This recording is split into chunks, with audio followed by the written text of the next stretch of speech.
और इस वक्त की बड़ी खबर आपको दे दें, कोविड काल में 12वीं बोर्ड की परीक्षा पर लगातार माथापच्ची के बाद इस वक्त की सबसे बड़ी खबर यह है, सीबीएसई 12वीं बोर्ड की परीक्षा रद्द कर दी गई है। छात्रों को बड़ी राहत मिली है। सीबीएसई 12वीं बोर्ड की परीक्षा को रद्द कर दिया गया है। आपको बता दें, काफी देर से 12वीं की बोर्ड परीक्षा करवाई जाए नहीं करवाई जाए, आगे के लिए कितने वक्त तक के लिए इसको टाल दिया जाए, क्या इंतजाम किए जाए, इसको लेकर माथापच्ची लगातार जारी थी। और उसके बाद हाई प्रोफाइल मंत्रियों के साथ प्रधानमंत्री नरेंद्र मोदी की बैठक के बाद राज्यों के सुझावों के बाद अब इस विकल्प पर विचार किया गया कि सीबीएसई की 12वीं बोर्ड की परीक्षा रद्द कर दी जाती है। आपको बता दें, लगातार कई दूसरे राजनीतिक दलों की ओर से, विपक्षियों की ओर से भी इसकी मांग की गई थी, क्योंकि अभी 18 साल से कम उम्र के लोगों को वैक्सीनेशन की कोई व्यवस्था हो नहीं पाई है। इसके मद्देनजर परीक्षाएं रद्द की जाए। फिलहाल प्रधानमंत्री नरेंद्र मोदी, जिन्होंने खुद ही बड़ी बैठक इस पूरे के पूरे मामले में की, जिसमें हाई प्रोफाइल कई मंत्री,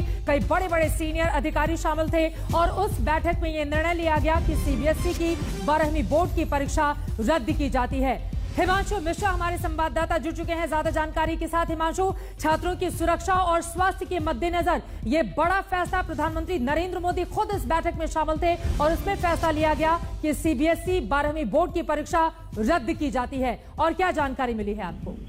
देखिए चित्रा, बिल्कुल जिस तरीके से प्रधानमंत्री नरेंद्र मोदी ने आज इस बैठक की अध्यक्षता की और उसमें ये फैसला हुआ कि बच्चों की सुरक्षा को ध्यान में रखते हुए जो है वो इस परीक्षा को रद्द किया जाएगा। और साथ ही साथ उन्होंने ये भी कहा कि स्वास्थ्य बहुत बड़ा कंसर्न था, और जिस तरीके से पिछले कुछ दिनों में कोरोना के केसेस भारत में बढ़े हैं उसको ध्यान में रखते हुए उन्होंने ये कहा कि हेल्थ सबसे बड़ा जो है वो कंसर्न है सरकार का, और इसीलिए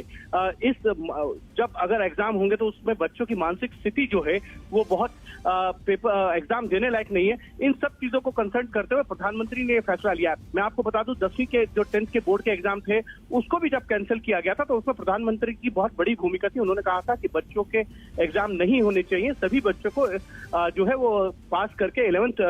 स्टैंडर्ड में भेजना चाहिए, क्योंकि उनका ये कहना था कि अगर एग्जाम कराए जाएंगे तो जो टाइम था उस समय 10th के बोर्ड के एग्जाम का, वो बहुत ही कह सकते हैं कि कोरोना के केसेस उस समय बढ़ रहे थे, तो उनको ध्यान में रखते हुए और अब जिस तरीके से सेकंड वेव आई और उस सेकंड वेव में जिस तरीके के हमने देखे हैं कि जान मान का नुकसान हुआ है, उसमें बच्चों की सुरक्षा को ध्यान में रखते हुए सरकार की तरफ से ये फैसला लिया गया है। पहले जीओएम बनाई गई थी, जीओएम में राजनाथ सिंह अध्यक्षता कर रहे थे, उसमें शिक्षा मंत्री रमेश पोखरियाल निशंक थे, स्मृति ईरानी थी, प्रकाश जावड़ेकर थे, higher education secretary Amit Khare थे, साथ ही साथ प्राइमरी एजुकेशन सेक्रेटरी भी थी, सीबीएसई के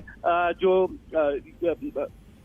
ज्वाइंट सेक्रेटरी है वो भी थी, चेयरमैन थी। और साथ ही साथ सबसे बड़ी बात यह है कि बच्चों की सुरक्षा को ध्यान में रखा गया, क्योंकि अभी भी लॉकडाउन पूरे देश में खोला नहीं गया और इस तरीके की सिचुएशन है और ये कहा जा रहा है कि जो थर्ड वेव है वो बहुत घातक हो सकती है, तो उसको ध्यान में रखते हुए ये फैसला लिया गया। प्रधानमंत्री नरेंद्र मोदी की ओर से खुद ही कहा गया है कि ऐसे माहौल में परीक्षा कराना ठीक नहीं, और ये जो बड़ी बैठक उनकी ओर से बुलाई गई थी, आपको बता दें, न सिर्फ प्रधानमंत्री नरेंद्र मोदी, सीबीएसई के चेयरमैन की भी मौजूदगी थी, इसके अलावा रक्षा मंत्री राजनाथ सिंह, प्रकाश जावड़ेकर, ये तमाम लोग शामिल थे। शिक्षा मंत्री रमेश पोखरियाल निशंक भी इस बैठक में शामिल होने वाले थे, मगर अचानक उनकी तबियत खराब हो गई, जिसके बाद उनको एम्स में भर्ती कराया गया। कई विकल्प सरकार के सामने थे, लेकिन सीधे ये फैसला लिया गया कि छात्रों की सेहत हमारी प्राथमिकता है। प्रधानमंत्री मोदी की ओर से कहा गया कि ऐसे माहौल में बच्चों को तनाव देना ठीक नहीं।